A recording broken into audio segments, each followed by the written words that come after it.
Tinubu's AD, Bayo Onanuga, post condemning ethnic bigotry resurfaces days after controversial tweet against the Igbos. You see? So there was a case of ethnic bigotry that happened that he made some years ago, and now the same person that condemned ethnic bigotry in those tweets and in those publications is also the same person coming out now to create ethnic bigotry between the Igbos and the Yorubas in Lagos. Because Bayo Onanuga, the spokesperson for APC, is actually one of the key persons causing the rift between the Yorubas and the Igbos. He is actually a person saying things that, that impacts on national unity in Nigeria, especially causing trouble between the Yorubas and the Igbos. So let's see what the tweet says. I know that he wrote something, and that what he wrote in those days condemning ethnic bigotry is coming to haunt him now, because he is saying he is doing the otherwise right now because he's in APC and is chopping life in APC. He's among the people that God will punish in this country. That is the truth. A post by Director of Media and Publicity for the All Progressive Congress Presidential Campaign Council, Bayo Onanuga, preaching against ethnic bigotry has resurfaced online. This comes a few days after his controversial post to the Igbos in the wake of Lagos state governorship election. It was reported earlier that voters' intimidation, violence, thuggery, and suppression were common characteristics of Saturday's governorship and state House of Assembly elections in Lagos and in other parts of the country as well.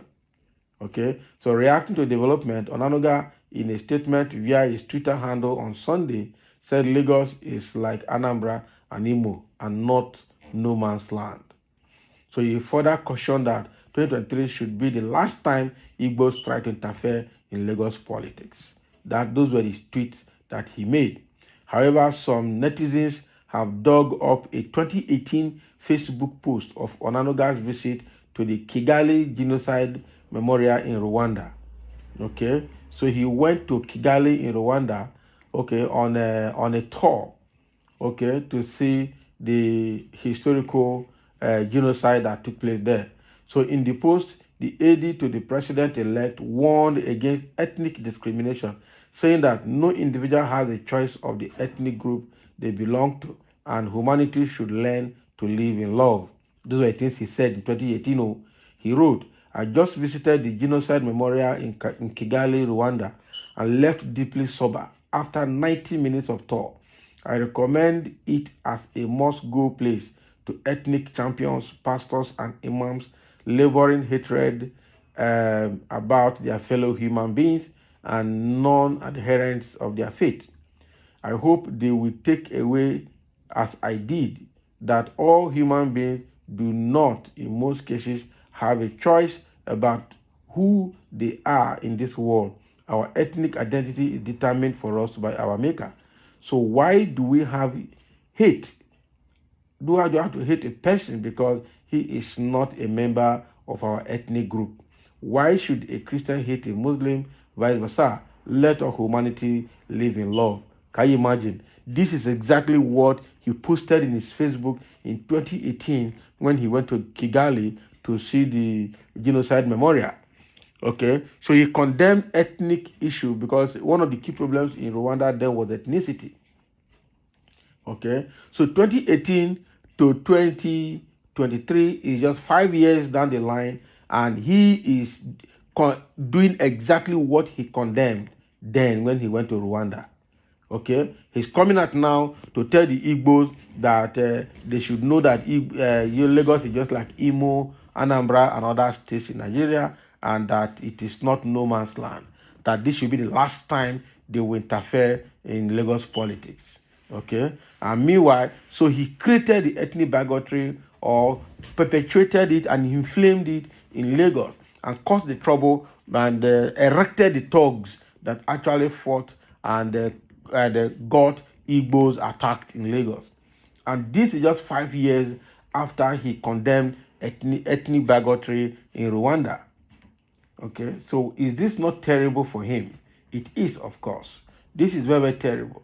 And the same Bayo Onanuga is one of the key persons in APC that have been sowing seed of discord between the Yorubas and the Igbos. Apart from FFK, Festus Keyamu, and MC Olomo, who is also their attack dog. MC Olomo is their chief hitman. That is the person they use to do all the dirty jobs, all the dirty things in Lagos because of what they get.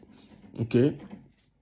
So now, 5 years down the line, after this man visited Kigali in Rwanda and condemned the death there because of ethnic problem, now is the person creating the worst one in Lagos between the Igbos and the Yorubas. What an irony. What an irony. So they say the young shall grow and the tree shall tell. This is history for him now. And the thing he did and he wrote, somebody has gone online, gone to his history, gone to his archive, and dug everything out for him to see from Facebook. Okay? You see? So now, what moral justification now will he have going forward and then to condemn anything that is bad? Because the truth remains here that he is also ethnically biased. Okay, he is one of the key problems of ethnic bigotry in Nigeria. Something he condemned 5 years ago. Now he is doing it now. So this is why I used to say that when you see some old men, they don't command respect. It's good to respect everybody, that's fine. But any old man that will just come before you to behave like he has sense, ask him, when you were as young as I am, how did you behave? Because Bayo Onanuga, who obviously should be around his 60s or 60-something, and now, right now, at his age, he cannot advise himself, he cannot do the right things, he cannot do things the right way. His children are watching him doing all the evil he's doing, and then he will come someday now when he's tired of life, can no longer kick hard, and then he will be advising young people, and people will be calling him Elder Statesman, my foot. There are some elder statesmen that when they come before you, ask them question. Just respect them as humans created by God, but don't respect them because of their character, because they didn't have character and they don't even have. That is the truth. Some old men are so disgusting that if you still look at their life when they were young, you will shoot them. Okay? And if they had lived their life when they were young very well, their old age will not be miserable for them. Someone like Bayo Onanuga, his old age is obviously going to be very miserable for him. People like FFK, that one is already miserable from now. Okay? People like Festus Keyamu, who sold their conscience because they joined APC, all of those people. Somebody like Lai Mohammed, who is already a grandfather and is lying to his grandchildren on the face of the television. Those are the people that their old age will be miserable. That is it. They can't escape it. It's going to be. So now the history of Bayo Onanuga has been dug up for him when he condemned ethnic bigotry that today he's promoting in Lagos. So he has no moral justification to talk decently to anybody or to be. In fact, the only option he has is to repent and then ask for forgiveness from God, because he is already he has already messed up his own lineage. So thank you for listening, and let's have a comment.